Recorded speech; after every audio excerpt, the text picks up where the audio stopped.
September 29th, mark your calendar. I know you guys already have it down. Creative Women Minicon 6th Annual. And we have Amber Rankin here.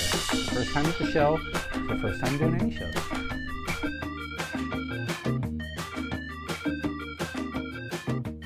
So Amber, thank you for coming down. It is almost time for Creative Women. Well, we have some time, so no rushing, no worrying. There's plenty of time. It's September 29th. It's a Saturday. You guys are going to want to mark your calendar. You're going to want to come down. There is going to be a lot going on, everything from writers, and we're talking novelists and comic creators, artists, painters, sculptors. It's just a great selection of ladies who are creative that we want to showcase in the Sacramento area. So make sure you come down and show your support. So let's meet Amber and let's see a little bit about what you've got and what you're going to bring to Creative Women. So where do we want to start? So I brought some of the first stuff I had started to produce for one of I'll just put this right there. Is character designs. I'm mostly a 2D animator, and so prints and things are mostly like character designs and illustrations that tell a story. And so so what's then we'll get into the 2D thing and where it came from and why you want to do it, but what's the story behind this? So these are Irish dance characters. I've taken Irish dance in Sacramento for a few years, and so I wanted to make some just characters that highlight like the cool costumes that they do. I don't wear anything. You don't have any. I don't have anything that fancy. I'm not that good. But like, just to play with some character design and some of dancers. So why did you take up Irish dancing? I saw Riverdance in the 90s. Sweet. like like everybody else who took it up, and it stuck with you, and now you've actually followed through on it. That's great. Yeah. And so so we've got all of these guys, and what is this one here? That is not same. It's actually Irish dance. Also, it is. She's in the beginner costume for our school. So these would be like the champions wear like these fancier dresses that are like really cool. Do you have one of these? I have one of these. Okay, there we go. I do, yes. So that is really cool. So 2D animation. 2D animation. Did you go to school for 2D animation? Okay, you did. Okay.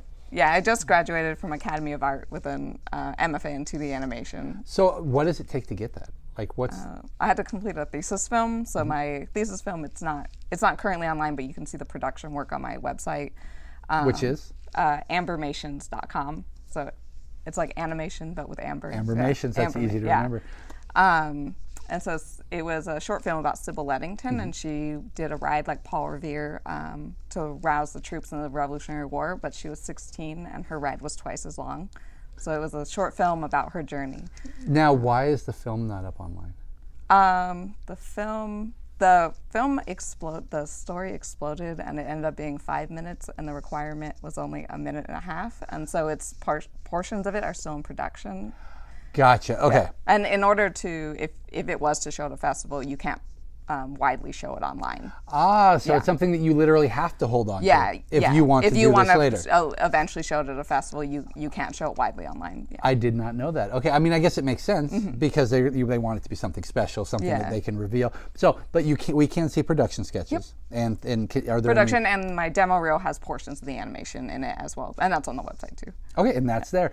So then 2D animation, did you go to school initially for art and then decide that you wanted to do 2D, or was 2D the goal from the day you went?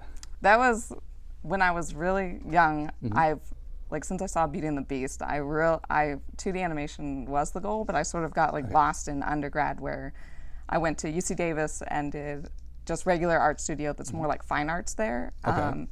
And then by the time I graduated UC Davis, I really wanted to do, I was still like, 2D is the thing I want to do, and that's the only thing. It had not left your system. So I decided to go back to school to get to do 2D, but art school's so expensive, I had to get a full-time job first. Just to go. So does Davis have a 2D department? They, by my senior year and junior year, they had some 3D, but they didn't have any 2D. We had experimental animation, and so. What's experimental animation? It's like.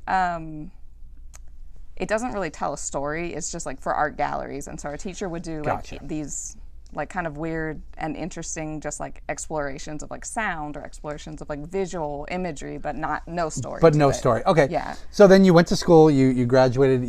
You're still working on this 5-minute production to get it out, so we can actually or hopefully we can see it at a film festival.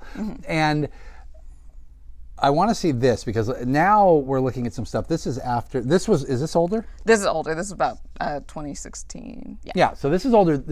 Now you guys get to see some fresh stuff. It's really neat. And what I like about art books like this is it's not quite the same as just pulling out the print and seeing it. You get to see a little bit of the production that goes along with it. Yeah. Can I? Do you mind if I show? Oh yeah, definitely. Yeah. Just to make it a little easier. So tell us what's going on here, how you do it, what we're looking at on the page. Oh, so they're done in, the first one is that's actually an illustration for my blog that just about podcast is sort of me working as caricature. They're done in Prismacolor marker and colored pencil. And then the second one is I'm doing for Creative Minicon, a lot of the new work I'm doing is sort of along the theme of like imaginary adventures. And I think that came from my full-time job right now is graphic artist at a archaeology company, and everyone else is out in the field and doing. You're stuck behind a desk while they're out hiking and like finding cool stuff. And and here we go. She's got a lantern and a hot cup of cocoa sitting there. So so what are these going to be available on at Creative Women? Small prints and stickers. Nice. Okay, I like that one too. A little moped. But what I was talking about, and one of the things I really like about these is just looking at this page alone. The little markings. I mean, it's color tests that you did before you completed it. These are the kind of things you don't see behind the scenes, and the things that you don't get when people are working exclusively in Photoshop. You just click a button and it changes. I like it because I'm really invested not only in the finished product, but in the process and how you got there, how that person worked through it. So for me, seeing things like this are really fun because look at all the different faces you did just to try and get exactly what you were looking for. Now that one is Scarlett O'Hara. That's like my other passion is Gone with the Wind. So what are your major influences? Because we've already mentioned Beauty and the Beast, Riverdance, and Gone with the Wind. So where do your main influences come from? I was definitely like Disney and the 2D animation style, but also like history and like just interesting stories. I listened to a lot of podcasts about like, so a lot of these were ideas I came up with from like adventure podcasts I was listening to were different. Do you do that while you're at work? Yeah, since everybody's in the field and you're stuck at the office doing when I'm alone. drawing. So okay, so Disney is Disney the predominant? Disney, and then lately a lot of other 2D artists, a lot of like French animation is really interesting. Yeah, these will also be that one is great. Available. Those will be. I'll probably color them coffee. You know, this would be cool on a coffee cup. That would like a nice fat coffee cup. I don't know about most of you, but I drink a lot of coffee, so there's no little cups in my house. That would be absolutely beautiful. Yes. So I'm sorry I interrupted you because of this. But Disney's your predominant, and you were saying a lot of like French and European 2D animation, like Secret of the Kells, the Cartoon Saloon, that's a studio in Ireland.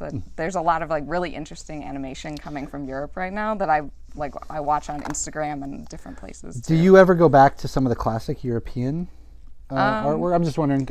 Like like you mean like paintings and just that's what I studied in Davis. Was I actually went to Italy on summer abroad when I was at UC Davis for my undergrad, and like the storytelling in those pieces that's like amazing, especially like I think it's like Caravaggio and like the dramatic like storytelling arts. You were going to make a wonderful friend at this one. There is one lady, Miss Baylog, who has a novel about Caravaggio, has a comic about Caravaggio. So yeah, look at that. It's immediate.